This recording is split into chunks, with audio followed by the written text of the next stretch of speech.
makes the hoops, but I'm having to deal with cold.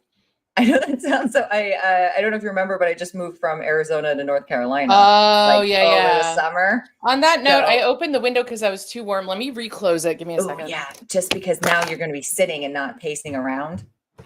At least I pace around when there's phone calls. I don't know about anybody else, I guess.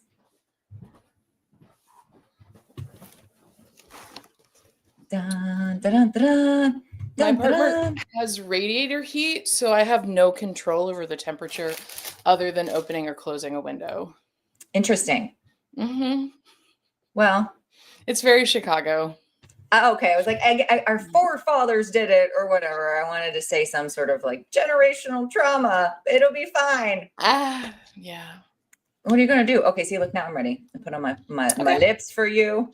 Sounds lies. Good. All of it lies. Mm-hmm. And then I'm going to go here. I have one more thing.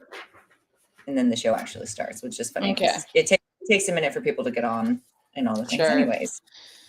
No, I'm not in a rush. I'm good. Well, but I'm trying to be like not a, bad friend too. I'm like, hey, come to my little thingy where I am over caffeinated and I try to talk about things because maybe somebody cares.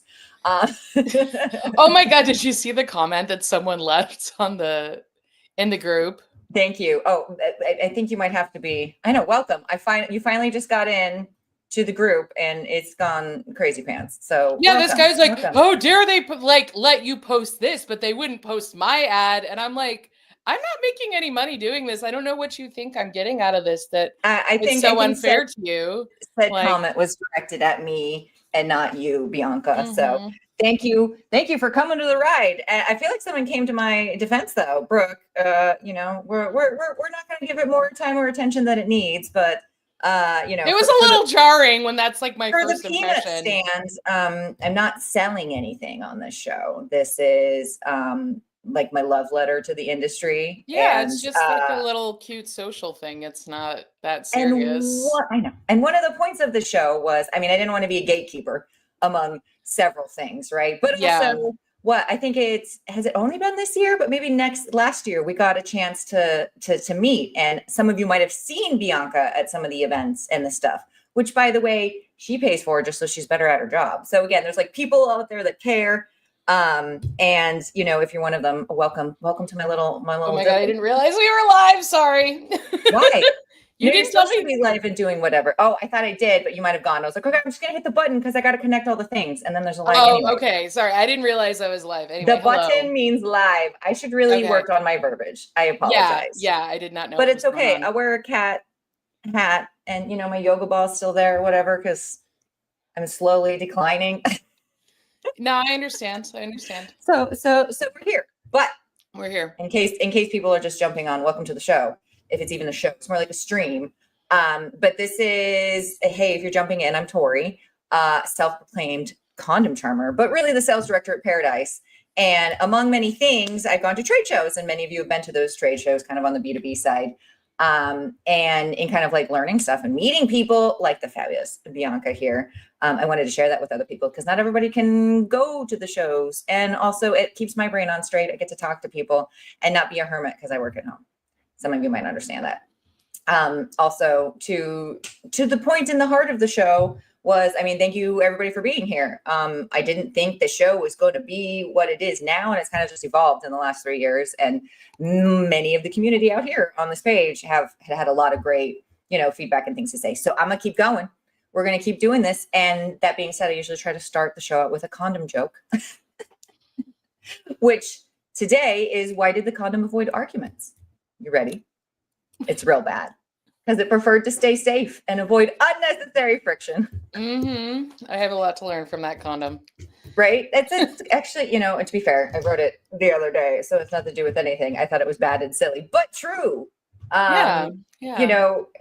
So industry updates over here. Before we jump into everything, I got to make sure you do know who my guest is here. Is Bianca Alba. If you have not been cool enough to meet her and have conversations with her, I not only did she write this really great condom guide that we're going to go through and talk about, but she spent the time to meet with people to write this article. And for me, definitely while I've been kind of working in the B2B side of condoms, I haven't seen like a published article this expansive, right, and detailed and just excellent in a long time. So outside of like me and my little bubble of the adult retail industry, I think this guide is going to help retailers out there too. I think it's going to help anybody. I think it's going to help drive more business to where it needs to go. Because ultimately, we're dealing with a society, right? There's that bias I can't change of like, somehow condoms are not sexy, or don't wear them because I can't feel them, or whatever it is. So having mainstream, people talking about it, I applaud you. Thank you. Oh, look, and Nathan says it's such a great article. He read it this morning. See? Yeah. Thank you, Nathan. Appreciate that. It was great. And I'll post it later, but this is the link to go see it, and I'll screen share here in a minute. But yay, because the things have all worked out. Bianca wrote the guide, but also she's written many, many, many, many things. She's way cooler than I. And this is me like starting for a second, but I'm going to calm down. But she writes with Wirecutter, which is the New York Times Wirecutter. You have done, I don't know, so many press releases. You did this incredibly detailed condom thing that we're going to talk about. But if you want to take a minute, kind of just let everybody know the expanse of not just your education, but like, why do you give a shit? Why are you coming on the free show with Tori? Why do you give a shit? Sure. So I've always been a sex nerd. And in my late 20s, early 30s, I was like, I want to make a career out of this. I don't know how. I'm still not entirely sure that I have figured it out, but I'm doing a good job of convincing people I have. I got my start. Told me. Cool. Well, I got my start blogging about sex toys. I was doing, my friend Ken Melvin Berg was doing a lot of copywriting for the stockroom, like creating feeder websites where it was just informational websites that fed into the stockroom. So he was hiring me freelance to write like guides to every kind of genital pump or every type of nipple clamp. Like, so I was writing all of these, just these like wikis about different types of sex toys for the stockroom. This was back in 2011. And then I had a blog called School for Scandal where I was reviewing sex toys with another retailer who I don't really want to name their name because they have a weird reputation. And I was just...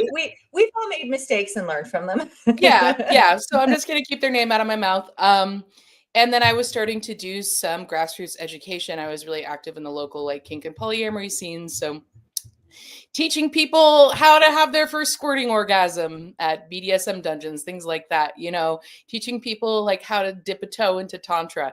So I was I was working for the Japanese government at the time. That wasn't in the little bio that I was like, how do I introduce her? People who met me in the past decade don't know this lore, but I spent my whole 20s working either in Japan or the US for the Japanese government. And I think it's because like I am very neurodivergent and very bad at masking. And that was the one place I could work where they didn't realize that it was neurodivergence. They just thought I was an American. And that was why I was weird.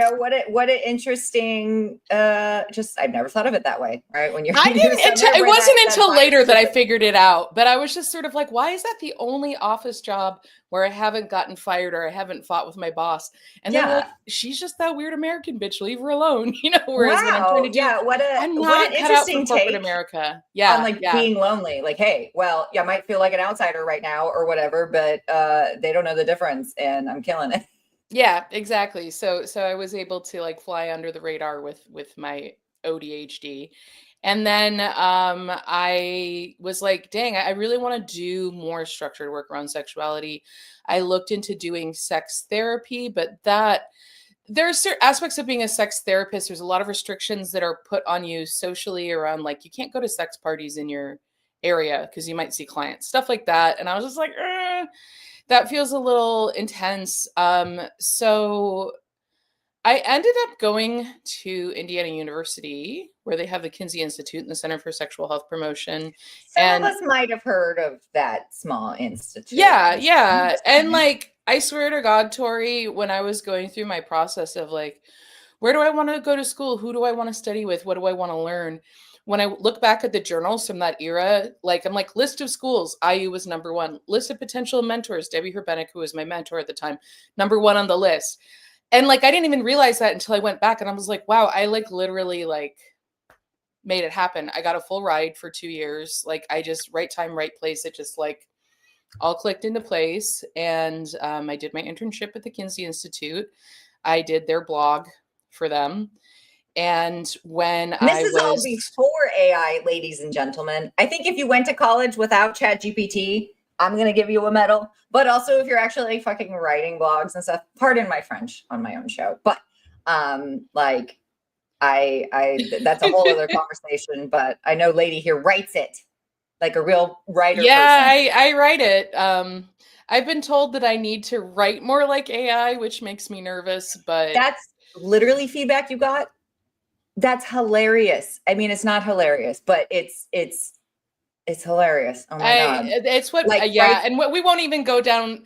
That's a whole other episode, but yeah, the last podcast I was on, I literally spent half an hour talking about AI proofing your brand. So if you want to hear me talk about that, listen to So Very Living My Life with Sorrow. That's a friend of mine. I'm going to go check it out. That's because right now, I think the most important thing that you can do for people like me who are creatives is to be imperfect, be authentic, and form parasocial relationships. So you can't just be replaced by AI.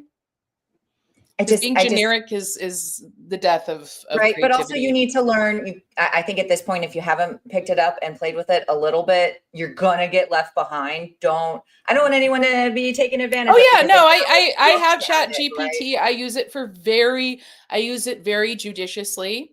I like to use it. I use it to identify plants that grow in my neighborhood because I am a witch and I like to forage. And I think that's a brilliant way to use it. Soon. What? I was like, ooh, let me show you my hydroponic garden here later. Yeah, but it's in the other room. There are ways to use play with AI later. That makes sense to me, but using it to just destroy all creative careers. When all the prompts that whatever I'm trying to craft or people are putting out there, how to make it sound more human, and you were just told to sound more robotic. I know. What do I live right now? It is what it is. So anyway, circling back. So going back to I was at Kinsey. I'm going to tell you how I got into doing Wirecutter. I was at Kinsey and I was doing some stuff with Debbie, and she had written sort of her recommended vibrator for Wirecutter. This is before New York Times. And then they wanted an actual vibrator guide. Well, they wanted a vibrator guide, a butt plug guide, and a G-spot toy guide. And they wanted actually in-depth research, multiple testers, all this stuff. Debbie did not have time to do it. And she was like, I have this grad student who's already written a lot about sex toys. Like, would you be interested in seeing if she's a good fit for you? And I have this weird trifecta of or maybe it's a quadfecta. I don't know if that's a word where I already knew a lot about sex toys. So I had the knowledge base. Because your hyperfocus had already done that chapter. Yeah, my neurospice had already spiced on that. Lots of seasoning there. I had academic research training. I knew how to do academic research. I had experience in journalism and writing for media.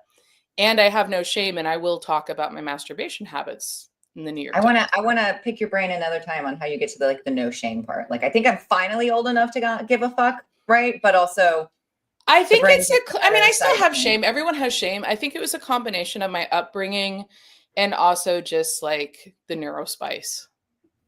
It's the tism. I don't know. I'm sure there are autistic people who do have a lot of sexual shame, but I the shame chip is missing in me. So and the journey of knowing my mind has been vast. So you might not be wrong there, right? Yeah. Yeah. So all those pieces just kind of fell into place. I got hired. I believe I'm the longest term freelancer they've had. So when I started Wirecutter, they were an independent website. This was in 2014. They got acquired by New York Times, I think, in 2016. Okay. So, and yeah, I think I'm the person who's been on the same beat the longest of anyone there. At this point, it's been. I will drink to that.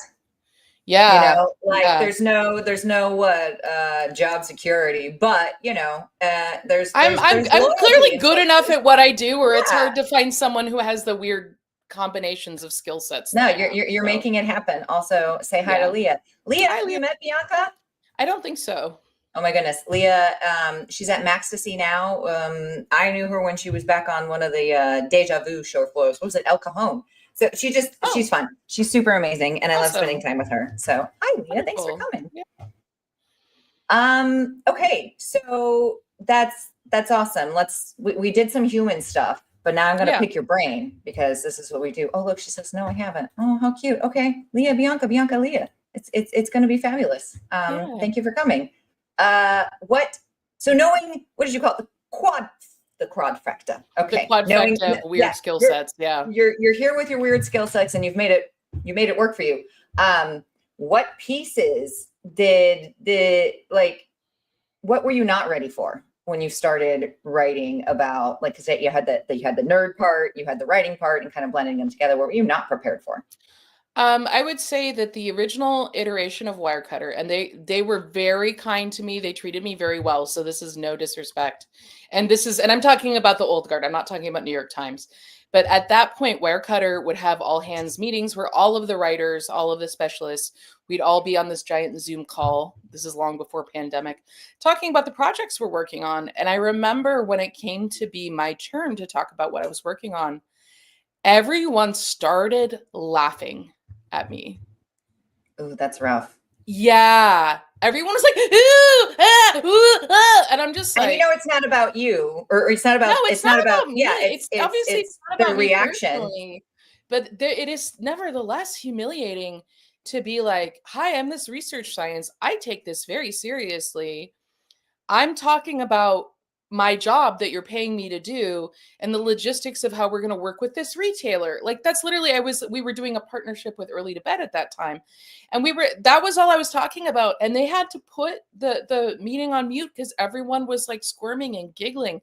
And I was just sort of like, I understand. This is not even in the past decade. It's earlier than that. 2014. Yeah. And I understand that it's uncomfortable for people, but the fact that, like, I'm expected to mask, but y'all can't hold your giggles in for 5 minutes I don't want to be that person, and you don't need to tell me, but it's my show. So I'm going to go it. Were these all male presenting people?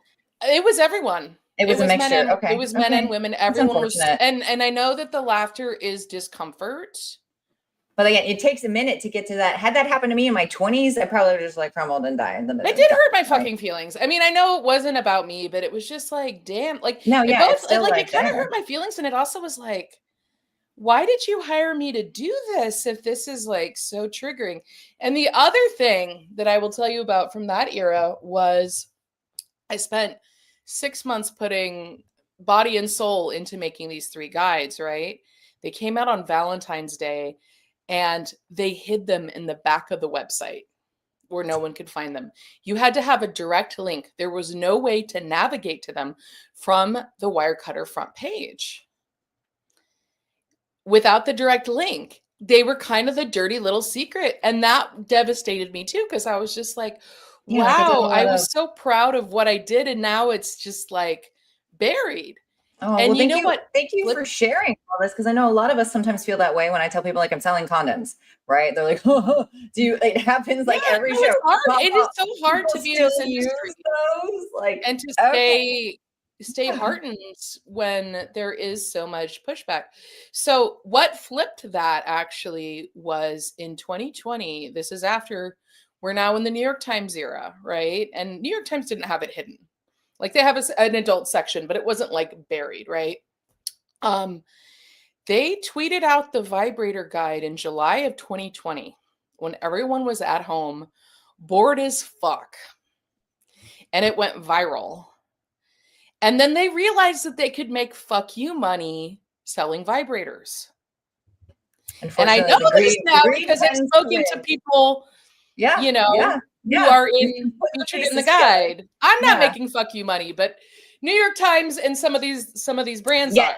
So yes, we'll manifest I think it. once they realized they could make fuck you money selling vibrators, now every time they do a gift guide, magic wand is in there, womanizer is in there, some pick is in there. They stopped being so shy about it, and it really is.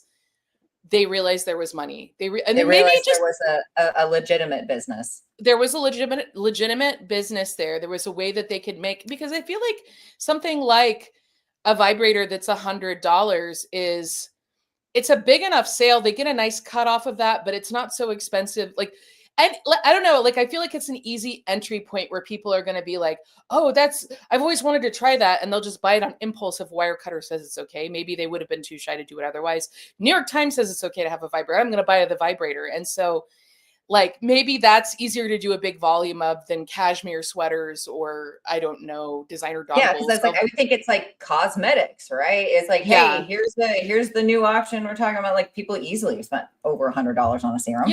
Yeah. So they realized there was money in it, and then that's when they started kind of opening the door a little bit more for me. They hired me to do a guide to cleaning sex toys. Which is super important, and people don't just know how to do. No. They had me on their podcast twice talking about lubes, talking about vibrators. That was super fun. They had me on their YouTube channel talking about how we do the testing, since I went on Reddit and I did an AMA, because what happened was when it went viral. Yeah. The AMA is still there. If you Google, I'm going to go check it out. Yeah. But the reason I did the AMA is when the vibrator guide went viral on Twitter, everyone was like, oh my God, I can't believe, like, people at Wirecutter masturbated for 90 hours. And I would, like, reply being like 90 consecutive hours. Hi, I wrote this, and the 90 hours was not just masturbation. It wasn't 90 consecutive hours of masturbation. It was also this is like 90 hours of research. Of, like, work. Yeah. And people would be like, no, ha ha ha, she jerked off for 90 hours. I was totally just kidding. But you're like, okay, I realize I'm now in your head and you're thinking about this. No, so but, like, no one, I would be like, actually, I'm the person who wrote this. Would you like to know what actually happened? And it was like, no. They just want to giggle about it. And that's a lot of what's hard about this, is like being like, I take this seriously, getting other people to take it seriously. But again, once they realized there was money in it, that went a long way. And New York Times, other episode. We'll dive into that later. That's a whole other episode. And New York Times saying it's okay to have sex toys. Now, granted, if Wirecutter started at New York Times from zero, I don't know if there'd be a sex toy guide. It got grandfathered in from the original Wirecutter, which was this own independent Wild West thing, right? But the fact that New York Times does have these sex toy guides gave the entire media industry permission to start talking about this stuff more. Because now I need to compete as well. Now every major whatever has a vibrator guide. Maybe not every, but like Better Homes and Gardens, Wall Street Journal, like, I don't know. Don't quote me on that. I don't know if those are the specific publications, but there are some publications that you would not expect to have a vibrator guide that has a vibrator guide now. This is exciting. Yes. Mama said that it was all right. So hey, Great Lady said it was okay.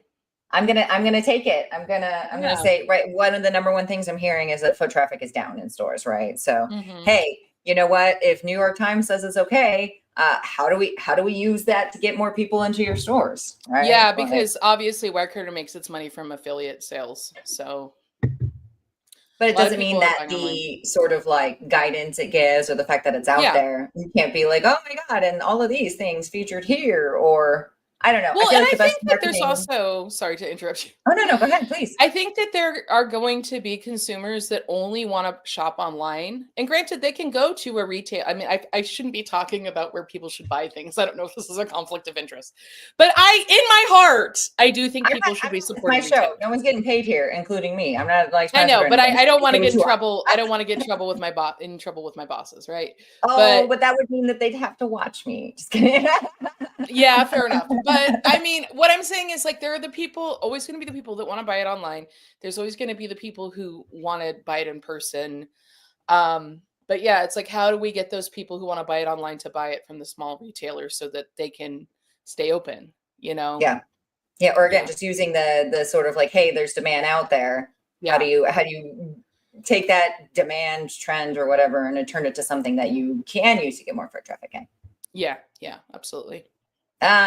So I know we've gotten to sit and I give you samples, and it's fun times. And some people have not been able to see you or meet you at things like Altitude. But what do you think? Do you think being able to be visible in some of those community spaces? I mean, I know it's helped our relationship and this guide come to fruition, but do you think, would you recommend it to other people, being like, this is where you should be, and it does help influence how you tackle other topics? Just in terms of going to trade shows, and now are you talking about me recommending it to other journalists or to retailers? To who am I recommending this to? I don't know, I guess whoever we'd be talking to, right? So we'll just say another journalist, like, right, you're flying yourself all over the place, and you're giving yourself extra work, talking to all these people in your 90 hours of research, right? Does it help to be visible in some of the community spaces, like a B2B trade show? Yes, it's tricky because I keep having to remind people that I have to avoid conflicts of interest. Like, for example, I started a Substack so that I could kind of do a little bit of independent research on stuff that I don't cover for Wirecutter, because so otherwise I just get kind of locked into this niche, right? And I'm like, oh no, sometimes I have to write it down so it lives somewhere, even if it's not like happening. Well, also, I just want people to know who I am outside of New York Times, because a lot of times people just care that I'm associated with New York Times. They don't care about me as a person. And I'm like, let me build up my own brand as well, so that like there's more of a symbiotic relationship rather than me just being the New York Times's person, support right? the strategy. Yeah, but the problem is, like, sometimes I'll review something which is not within the purview of what I do for Wirecutter, and then the company will take the review I wrote, and then they're like, "Oh, Wirecutter says," and I'm like, "Nope, I am not Wirecutter. I am Bianca Alba. That one person. An article in Wirecutter says." Yeah, well, no, it would be something I reviewed on Substack, and they would say Wirecutter recommends this, and I'm like, that just because I write for Wirecutter doesn't mean that Wirecutter recommends this. Bianca Alba recommends this. There you go. Okay, so even more detailed. It's a delicate dance, So, and I'm kind of trying to figure out the best way to navigate it, where I can have my own career independently of Wirecutter, because I am not their employee. I'm a freelancer, and I don't work for them full time, and I do have to make a living. But I do like the trade shows. I like getting to meet the people behind the brands. I love getting to meet people like you. You've been an incredible resource in terms of learning about condoms. It used to be that I was kind of dependent on, so I live 2 blocks away from Early to Bed in Chicago, one of my favorite adult retailers. And Sarah has been a huge resource for me, the owner, Sarah, and I would go in there and see what they were selling. But now it's gotten to the point, since I've started going to the trade shows, I go in there and I tell Sarah about things I've seen. It's like I have so much more access. It used to be that like my exposure to things was kind of filtered by, Epifera, the blogger. I don't even know if she's still doing that blog anymore. And Sarah at Early to Bed, and just like people who were the tastemakers. And now I'm the tastemaker because I actually get to go and see it directly. I'm exposed to brands I wouldn't necessarily encounter otherwise. I mean, the signal to noise ratio is crazy, because there's just like, it's like you promoted yourself in like wanting to commit and doing that for yourself. You just gave yourself your own promotion. Look at you. Build my own brand rather than just being brave.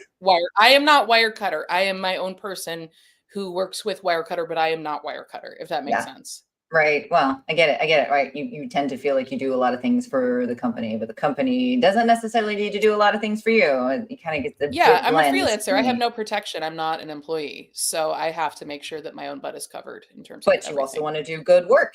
Yeah, absolutely. So getting to meet folks, people in the industry have been so kind. I love getting to see these like indie brands that are coming up. I love getting to meet brands that I would never otherwise. Getting that human piece is huge. It is huge. And it's just, they're a ton of fun. I love going to trade shows. I always have such we love having you too. So that's exciting. And now here's to hoping, more people, when we get the pleasure of seeing Miss Alba again, like, well, I will definitely be at Altitude. So and that's like, I'm hearing the show to go to this year. Yeah, Altitude, and probably Stimulate. Wirecutter will pay for one show a year, and everything else is out of my own pocket. So it's kind of like, what can which one's going to be more expensive? Yeah. Probably Vegas. Yeah, well, I'm paying for Vegas, and they're paying for Stimulate because, well, maybe, I don't know that for sure. Probably going to Stimulate, but we haven't. But still, the fact that you commit, put this put your extra time and thought and yeah, and no, I'm paying out of pocket to, yeah. And the big reason why is you give a because shit.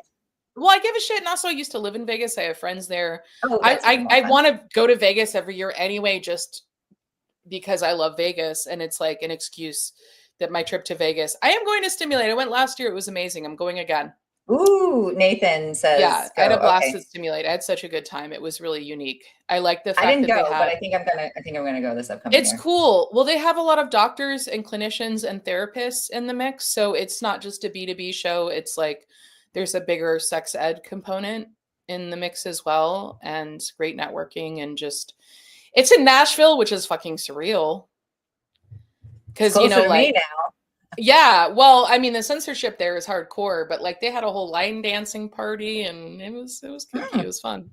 Oh my goodness. Talking about like censorship or whatever.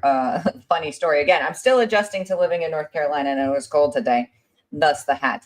My husband was just doing like normal grocery shopping, what's like Sunday or something like that. And it was before 10 o'clock. And so, he picks up the wine because it's been a holiday season and, for later. Nope. Can't buy it before 10. Things I don't even know when I live here. Yeah. I used to live in Indiana and you couldn't buy, I think they changed it, but it used to be that you couldn't buy alcohol on a Sunday. Yeah, maybe it was the Sunday thing, but also I think they said it was a 10 o'clock thing. I don't know. It's just because God forbid people get drunk in the morning. Whereas like here, we definitely have morning bars. Yeah, right. It's like, well, why don't we make the money then? Yeah, because there are some people who want to get an early start on things. So okay, so I'm gonna bear with me. I'm going to screen share this beautiful. So if I didn't send everybody the guide like I was trying to, it's coming. Don't worry. Yeah, take your time, hon. Oh no, I meant I'm going to send everybody this condom guide. So if I haven't sent it to you already, it's coming. Can we see it? Oh, look at how gorgeous it is, everybody. I love the kooky art that they make for these. It is so cool. This one's like a checkered board with like cucumber slices and condoms. There's a cucumber. It's so cute. Can I tell my favorite little story about the wire cutter? Yes, because I was going to say this is where we're moving into the like. Okay, tell me what was it like making the article? What were the challenges? And this is just a little. This is a very short side quest, but this is perfect. I've been pushing for them to do a stroker guide forever, to do any kind of penis sex toy guide, and I've been pushing for this for over a decade. And they say that it's maybe going to happen in 2026. We don't know this for sure, but fingers crossed, right? Hey, but we did. After Altitude last 2 years ago, I don't know, whenever it was, one of the trade shows, I pitched a bunch of blog posts, and the one that they ended up picking up was comparing the womanizer to the Arcwave Ion, or like, classic like suction toys. There's the male rose, there's the Arcwave Ion, which uses womanizer technology. There was some other one from Love Honey, and it was like, okay, do suction toys for penises and for the frenulum work as well as suction toys for clitorises? And I have a designated test dick. Everybody's got a designated test stick. I've got a designated test stick. I've got several sizes for condom sizing. Huh? I was like, I've got several test sticks in a bag for condom sizing. No. This is a human test dick. Ah, there you go. Non-binary penis popper. And when they blog for me, they blog under the name Cruelty Free Dick, because one of their partners said that they were North America's only source of cruelty-free dick. I don't know.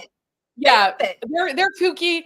And I jokingly call when they do reviews for me, PPPP, penis person product perspectives. Anyway, when Cruelty Free Dick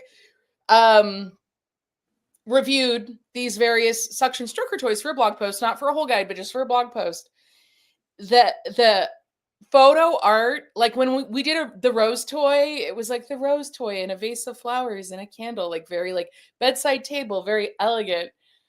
It was like the Arcwave Ion next to a cum rag. It was like literally just next to a washcloth. And I'm like, I mean, like all that was missing was a can of Monster Energy drink. Yeah, and like a bottle of Lubriderm. I'm like, you changed audiences here in the same article. It's like literally just the toy and a washcloth. I'm like, guys, come on. Can we class up this joint a little bit? No, Yay, but I mean, and I'm just being silly. I love it. It's hilarious. Like, and also like if you check out the lube guide, they like had all these like, you know, pears and peaches and like juicy fruits. Oh yeah, wait, we'll get into some more on this one. Where's some cute ones? Oh, but I love your top pick, in case anyone wants to know. Is the new you know, the whole time that I've been doing this, we've tried to, and again, condoms are a subjective thing. There's no one that's best for everybody. But every time that I crowdsource opinions, 500 different types, or at least different items. So, everyone loves lifestyle skins. Lifestyle skins, the people have complained about the fragrance, masking agent, whatever, but otherwise, in terms of the feel, the function, people love the skins. So no, it's a really great material. It's a fantastic condom. I use it myself. When I use condoms, it is what I personally use. We're also very excited about the introduction of this nitrile condom. That's something you can buy at a drugstore, and it's a different option. And then these One Flex condoms were great. First of all, they're really sexy because they're sheer black. Yeah, and they're very thin and they transmit heat great. Oh, so thin. People think that it falls off. Oh, and I know what I think it was this article where the feedback was this only comes in one size. I did hear secret. I'll give you all the things once I know, but our rep did tell us that they're working on an XL and an extra lubed. So I'm excited about that. Good to know. Wonderful. Good to know. Yeah. Okay. So then my other favorite part, because you're just so thorough, but everyone should, and I'll put this down in the comments again, so everybody can come find it, because I think it's a great article. And I think definitely if you've got maybe a fresh staff, right? Maybe a staff that's like newer to talking about condoms. I know I just, in my head, here's the spiciness. I always kind of wanted to have like a couple of selling points tucked away for pretty much anything, in case I needed to pull from the archive of selling. So something like this is definitely like, you don't have to use your own. Yes, it's an easy go-to. You don't have to use your own testimonies. You don't have to fill something out of the archive.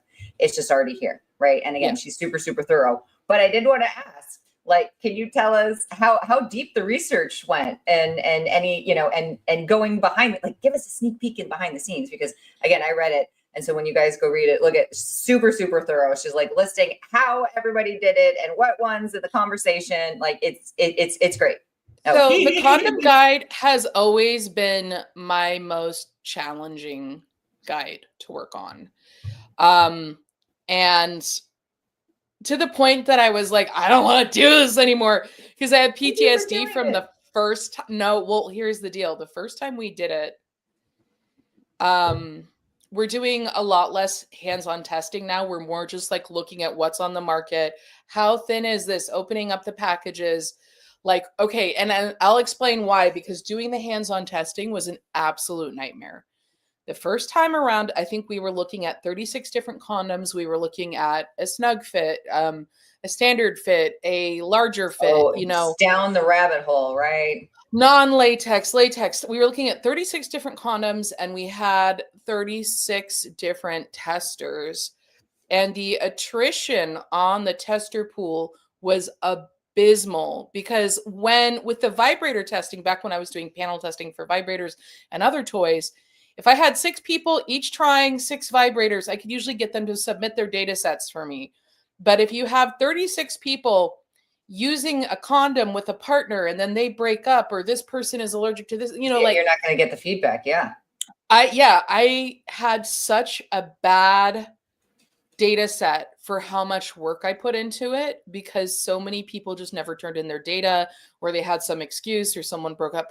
Getting people to use the stuff together was just like, So that's why we've kind of changed it to like looking at it rather than having hands-on testing, just objectively looking at like, what are the features of this? What are the actual measurements? How actually thick is this?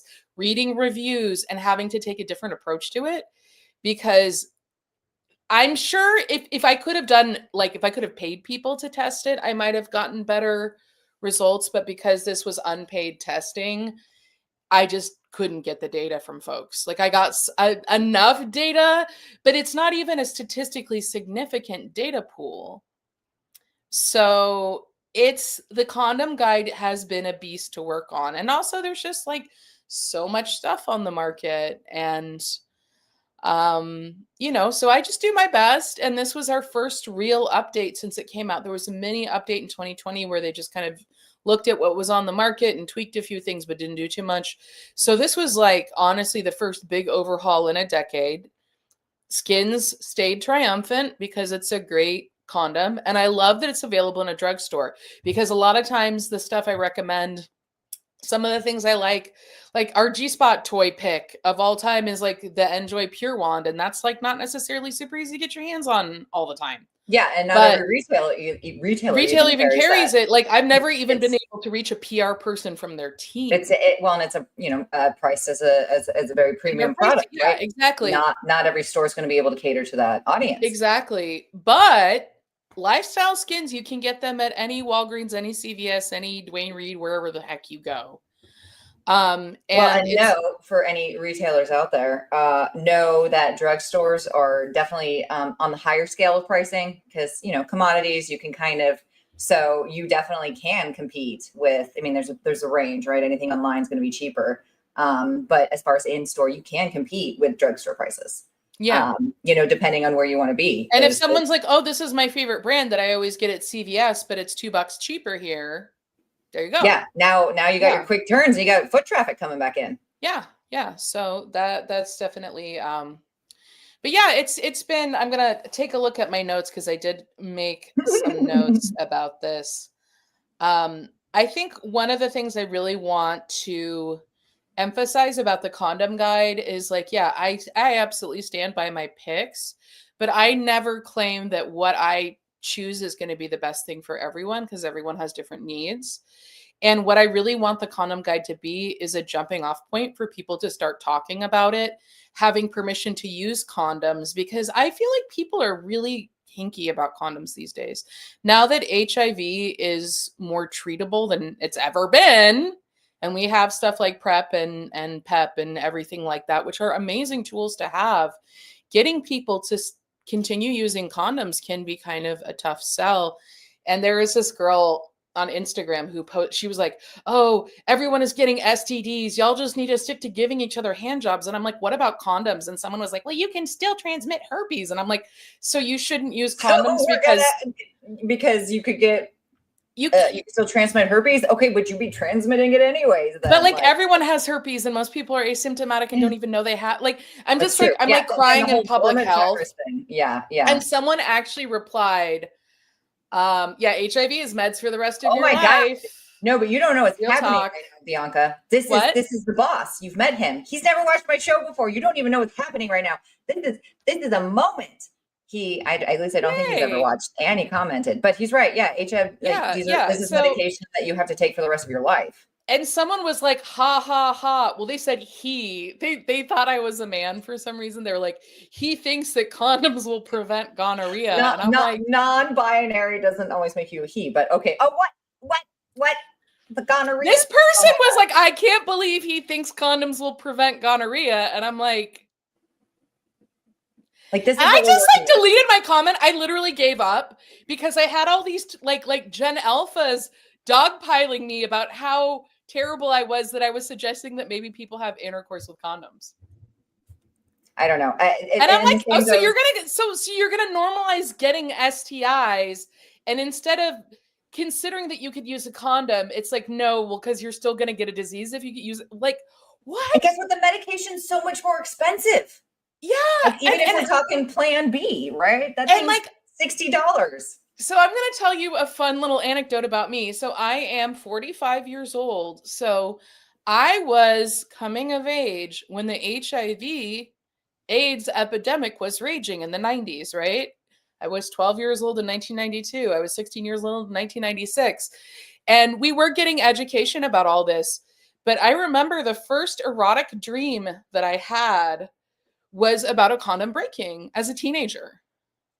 I had a sex dream, and in the dream, the condom broke, and then it was a crisis.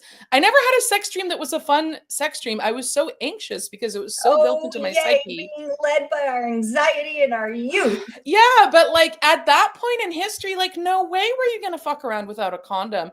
And I feel like once we got a little bit more of a handle on HIV/AIDS, people just kind of like pushed back and they're like, well, we're just going to bareback now. And everyone has a breeding fetish. And I'm just like, whoa, guys, yo, it's not over. And also we're starting to have antibiotics resistant gonorrhea.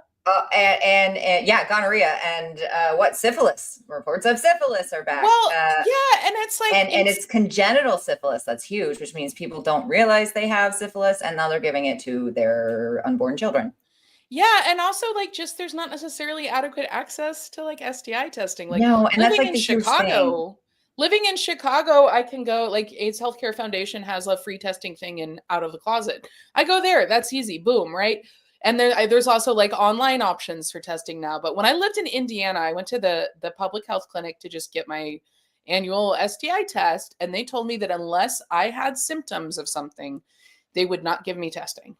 Right. It's not a blanketed thing when you go to your OB. Right. Yeah. It's just kind of, you need to, I think the only time it's ever been like outside of, you request it, at least in my experience, the only time I've ever gotten a like mandatory test, so to speak, was when I was pregnant.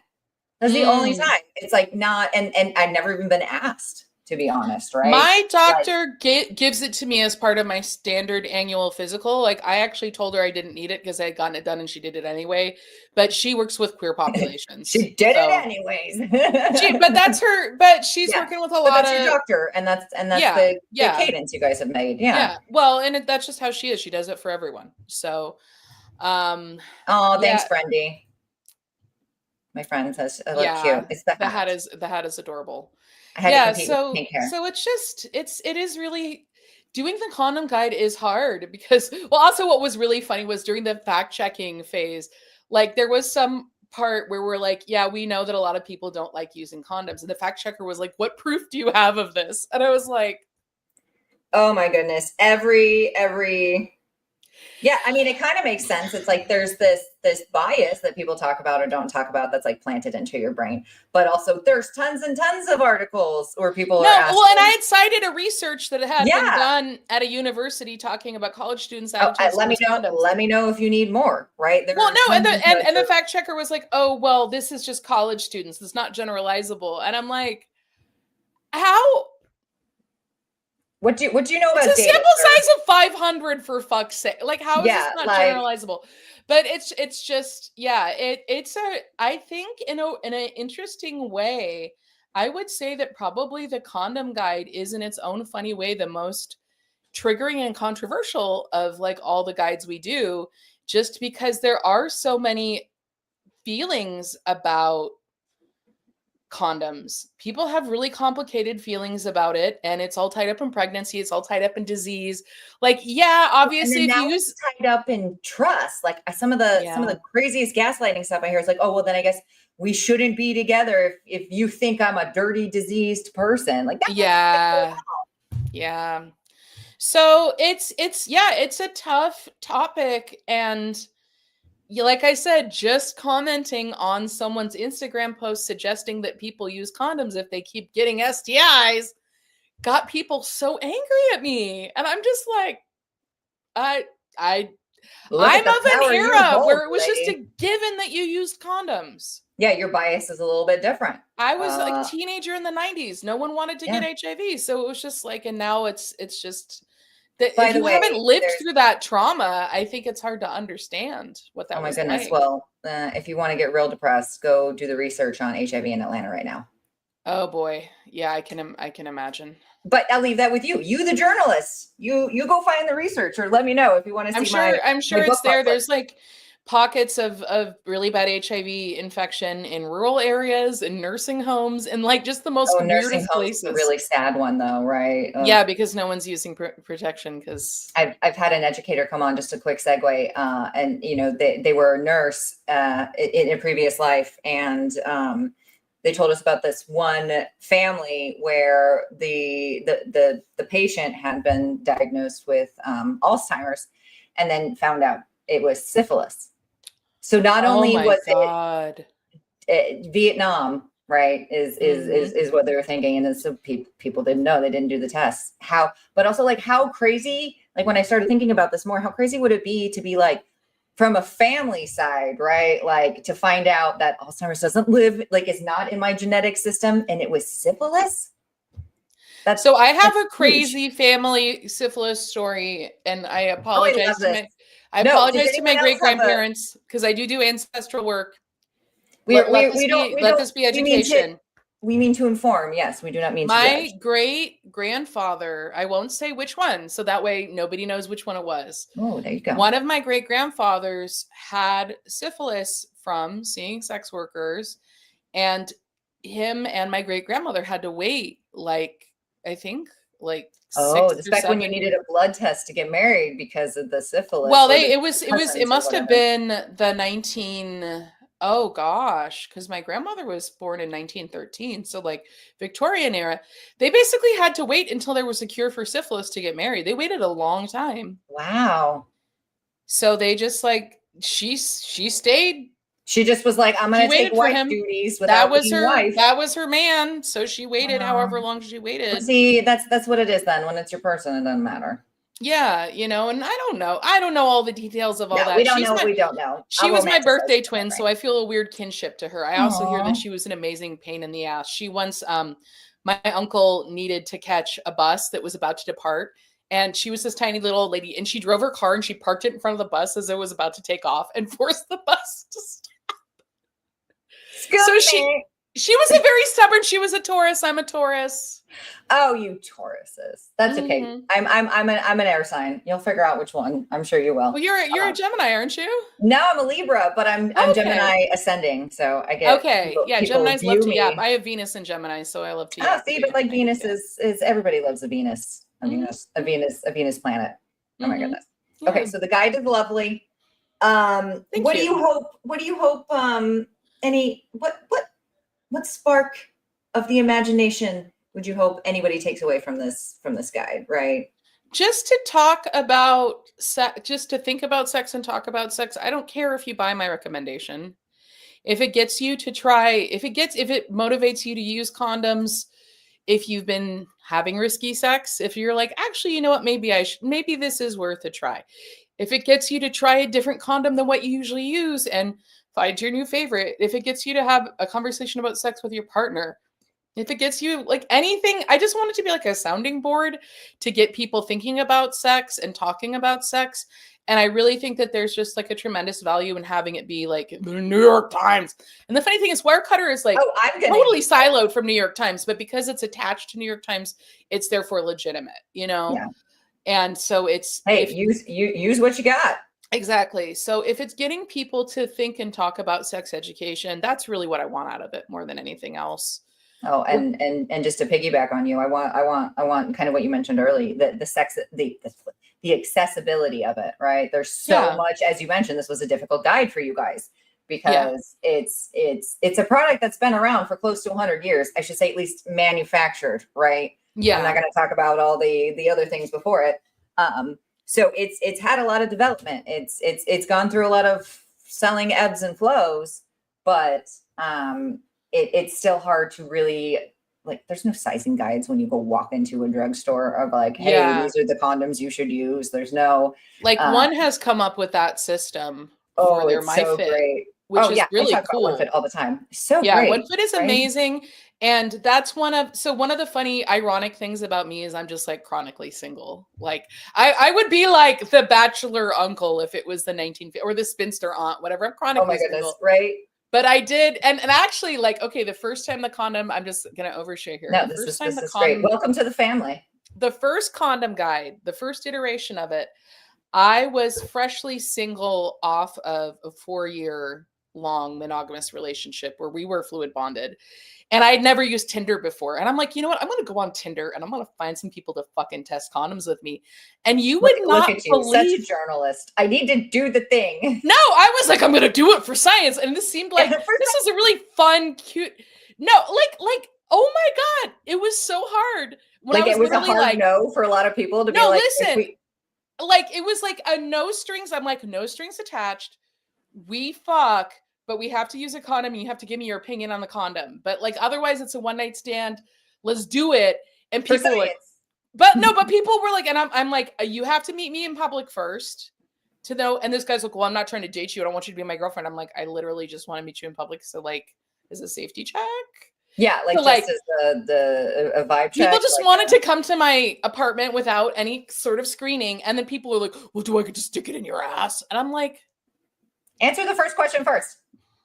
It was just like, it was like not, I thought it would be a fun and easy, like, I'm like, this app is full of people who just want to fuck. How hard could this be? Surprisingly hard. Because these people lack boundaries. But I did try the my what is it called? The One My Fit? Oh yeah, the My One. Yeah, they changed the name. So I did try that with someone that I was involved with at some point. And his feedback on it was, I hate this much less than any other condom. I hate it much less. Because he was very average length. He was about 6 inches, but he was super thick. Yeah, and he that's had a like chode, as they say. So, yeah, right. And on the box, right? They're not necessarily going to tell you all the dimensions, and you might not. Yeah, you have a lot of ones that are long. Size. Yeah, if you want one that's thick, wider, it's usually going to be longer too, and they may not need one that's longer. They might just you don't need that. Yeah, exactly. Size is important. If I have to figure out what bra size I am and maintain it for the rest of my life, I still don't know what bra size I am. Well, I really don't. I tried to figure that out on Black Friday, and I was not successful. Yeah. Okay. Well, next time, that's another thing. I could probably say another topic for another time. Okay.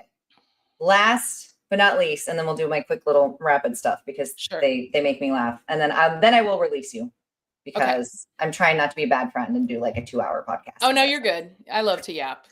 You're fine. Yay! The Taurus that talks. Just kidding. Y'all like to talk. Just you'll talk about the same things a lot, so you're good to ground me. Yeah.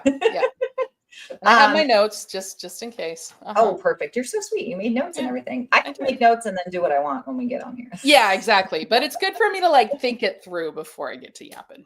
No, that's sweet. That's sweet. I like it. Again, I do similar things where I'm like, it can't live in my brain. I'll spend so much energy making sure I don't forget it or that it goes ADHD. Somewhere. I'm like, I just have to put it somewhere. Right. Exactly. Any fun new research or writing projects that we can watch out for here soon?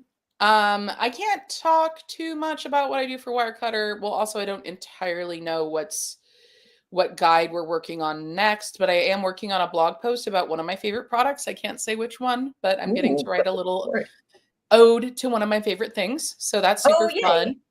And then I have my Substack, which is theshadylady.substack.com. And I got my hands on, I was gifted the 1992 original release of Madonna's Sex Book. So I'm going to write a review of that. I'm really excited about that. I got my hands on some crystal sex toys that I'm trying out because I'm also witchy and woo-woo and into that stuff. You know, witchy woo-woo is just do it. It's fun. Yeah. So I'm going to be doing all sorts of fun. I don't know. I currently have like 36 drafts in my Substack right now. Well, at least you got content. Oh no, it's the Shady Lady, or is that does that link work? It's theshadylady.substack.com. Okay, this was the one I just copied from the. Okay, if that one works too, that's great. And please, if it doesn't work, let me know, guys. Please subscribe if you can afford to pay the $6 a month to support me as an independent writer.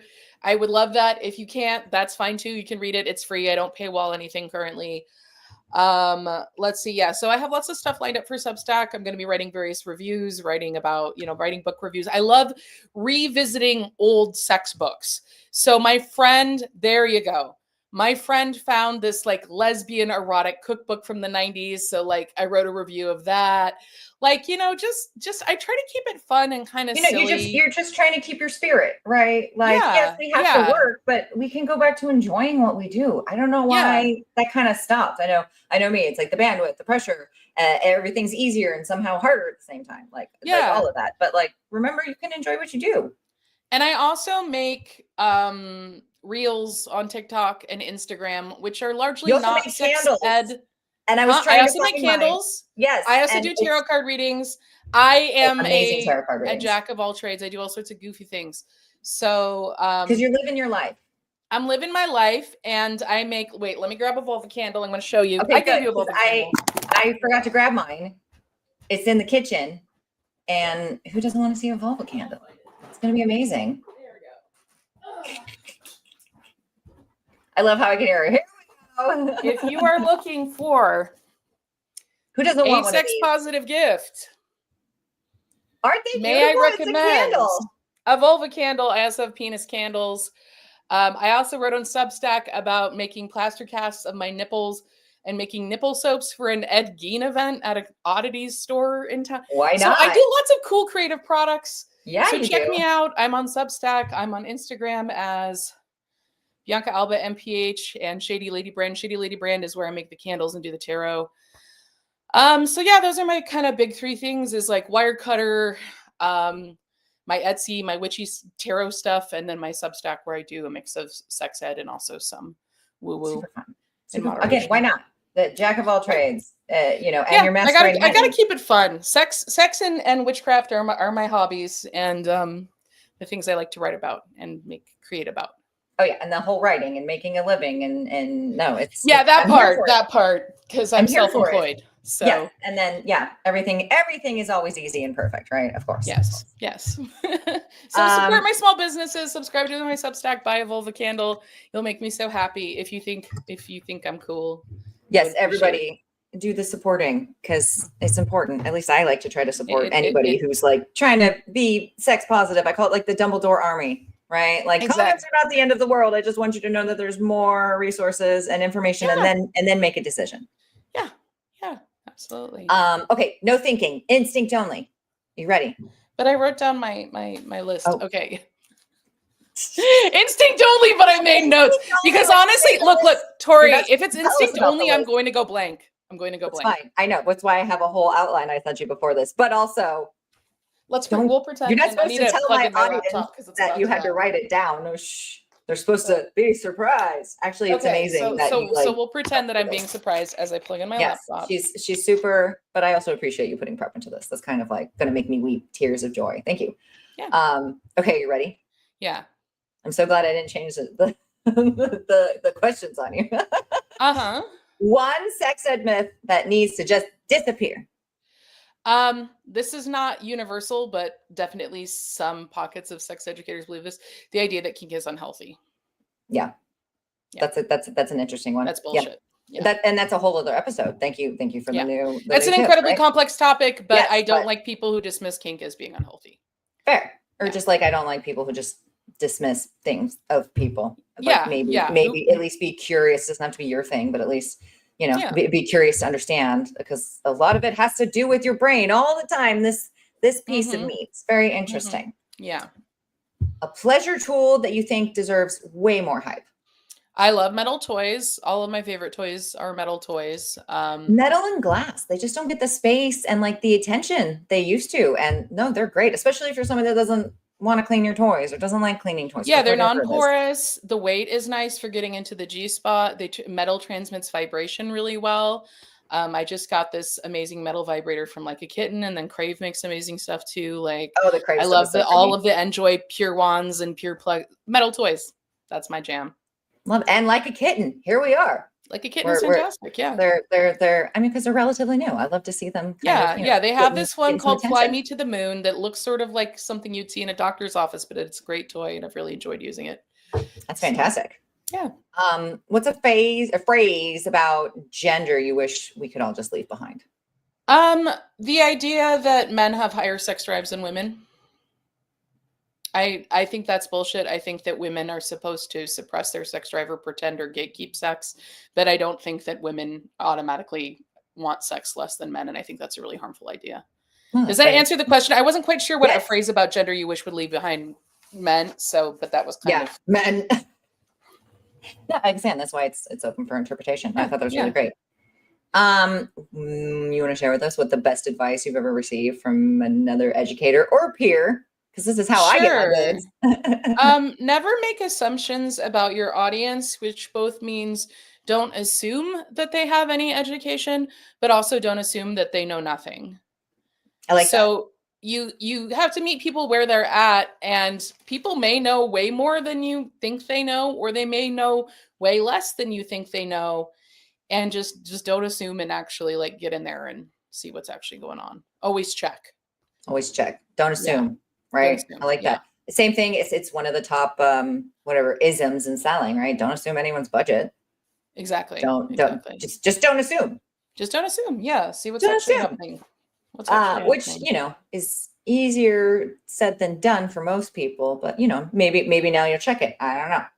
I always obviously I'm hungry. It's almost dinner time. So I'm going to ask you, what's your go-to comfort food at the end of a long day? Let's talk about food, our other fun pleasure, at least mine. If I had my druthers, sourdough toast with butter and strawberry jam. That's that is a really good one. That's a really good one. Yeah. Okay. So I went a little over time, but we'll do the last thing where it's like, all right, we're going to wrap up now. Okay. We're going to wrap because we're talking about condoms and I'm funny. Do you have a piece of wisdom that maybe you want to share with people? And then let everybody know, like do the shameless plug, do all the things, let people know where to find you again and just leave us with some wisdom. Sure. So again, it's the don't assume. Okay. I'm just going to use a little anecdote. I love it. From a dating, because I'm dating. I'm always dating. Oh, congratulations, right? No. I mean, and with all the apps and everything, dating's a business now. No, it's a nightmare. It's a nightmare. It feels like playing snakes and ladders. I just want to fuck, but I want to fuck good people. I want to fuck. Yeah. I don't want to fuck someone who doesn't want to meet me in public first. Like, come on. Anyway, you'd like to fuck a human, right? Yeah, like, I want kindness, and I realize it's not that I want a committed relationship. It's not that I want a one night stand. I want kindness. I want communication. I want humanity. I want, authentic pleasure. So, okay. This idea that, again, don't assume. There's this idea that all women have their orgasm by receiving cunnilingus, or all men need this, or gender is this, or whatever. Just, can we let go of that and see what the actual individual wants? And I'm just going to give this anecdote from, I'm on Field because it's the I'm kinky and poly, and it's the kinky poly dating app, which is a real mixed bag of apples, but whatever. This guy was like, he had this thing in his profile where he said, I don't enjoy sex unless there's a deep emotional connection, but I want to eat you out. And I read that and I wrote him and I was like, you know what? Thank you for messaging me. But actually, for me, receiving oral is not the thing that gets me off. That's not my favorite activity. And it's something that I really only enjoy if I have a deep emotional connection with someone, because it's not and that's not going to happen in what I'm asking for right here, sir. Yeah, exactly. And it's like, you've basically said that you're completely emotionally closed off, but you want to do this thing that for me is not really like what I'm here looking for. And he was like, oh, you're overreacting and like you're reading too much into it. And I was just like, but but also I'm just trying to be clear. Yeah. And I felt like this statement from him is him saying like, I am choosing to be emotionally unavailable and I'm just going to do the thing that's going to get you off because that, fine. And I'm like, but it just seemed like such a depressing. Seemed very like performative almost. Yeah, it was really depressing. And it's like, I don't want you to go down on me. If we're going to do that, I'd rather you rail me. Discussion. There's plenty of other things to do. There's So this idea that, if you just learn this technique, you will be able to make any woman come. Or okay, guess what? I know what the technique is. Are you ready? You ready to hear it? You got to talk to your partner. Yeah, you talk to your partner. Don't tell anybody that you got to talk to your partner. It's the secret, right? Don't do it. If there's one thing that I want people to do, is to drop the guys who are like, oh yeah, I'm like the masterful lover. No, you're only a masterful lover if you know how to communicate. It's not because you think that you have your skill, because not everyone wants the same shit. So just fucking communicate. And it could change in the course of your relationship. Yeah, absolutely. With yourself. Or even like what you want from day to day. Yeah. I don't want to eat the same thing every day. Yeah. So I don't know why all of that's expected to be the same day in and day out. Exactly. So just goodness. I don't know why communication is so hard, but it's stigma, shame, all the stuff. Yeah. All the things. But communication is the best lubrication. Or as one of my mentors say, you got to finger my brain first. And that couldn't be more accurate. And that's really like what I'm hoping to do with New York Times, the Substack, everything is just like create more comfort around talking about this stuff. Oh my goodness. Again, if that's my legacy I leave behind, that's fine. Dude, thank you again for being in the Dumbledore army. right? If I didn't tell you, you're already initiated. I'm not a big J.K. Rowling fan. Okay, and I just call it the Army because I didn't come up with a better name for myself. No, outside of the author, we're talking the when Harry, has his friends and they name them and they start practicing in the room of requirement. It's more me being Harry and all of my friends coming to support me. Mm-hmm. We're all contributing to the collective cause of promoting sexual health. And thank you for doing it and doing the guide and making condoms accessible. It's huge. Yeah. Thank you. This guide has been a beast to work on. So I'm glad that people are enjoying it and that it came together as well as it did. So. Oh, it's beautiful. And I'll send it out to everybody. We're going to put an email blast about it. I'm going to put it on the website because it's helping me too, right? For people that like, hey, I need to know more. I could send you my 36-page training deck, but this will kind of also start you off where you need to go, and you don't have to take my bias or go through the. And it's kind of clickable and scannable, and like you can kind of just find the information you need from it. Maybe you don't need to read the whole thing, but you just need the non-latex option or the snug fit or whatever. Yeah. It's all formatted. All the information's there, and then all her information on where she got the information and who the information and what the information is there. I had a very thorough fact checker. I had an infuriatingly thorough fact checker. So that's a great job. What are you talking about? Fact checking on toys and condoms and lube. That's amazing. Yeah. Oh, okay. Well, thank you again so much. My husband just got home, and so now my dogs are going crazy, and that means I've already kept you too long, and I've kept the audience. But you guys have been super awesome. Thank you so much for being here and all that you've done for the guide. If anybody missed the things, you can go to YouTube, this one, down there, and the whole live episode will just be automatically posted because I figured wonderful. that out. Then I can link that. Yes. And then, well, for you, I can send you, like, as soon as this uploads, I can send you all the stuff. It'll be fantastic. Thank you. But I love all of you guys for coming. And dude, this was like huge. We have a condom guide, and I have not just an educator, but a journalist here on the show. Like, we're doing things and we're going places. Thank you for being part of it. If anybody does want to be part of the show or has other topics, this is where you find us. You can either DM, you can comment, you can go to the socials, the Instagram, whatever you got to do. But it's part of what we're doing here, where we're trying to make all this stuff accessible. So please reach out, and we'll see you all next Tuesday. Thank you, Tori. This was really fun.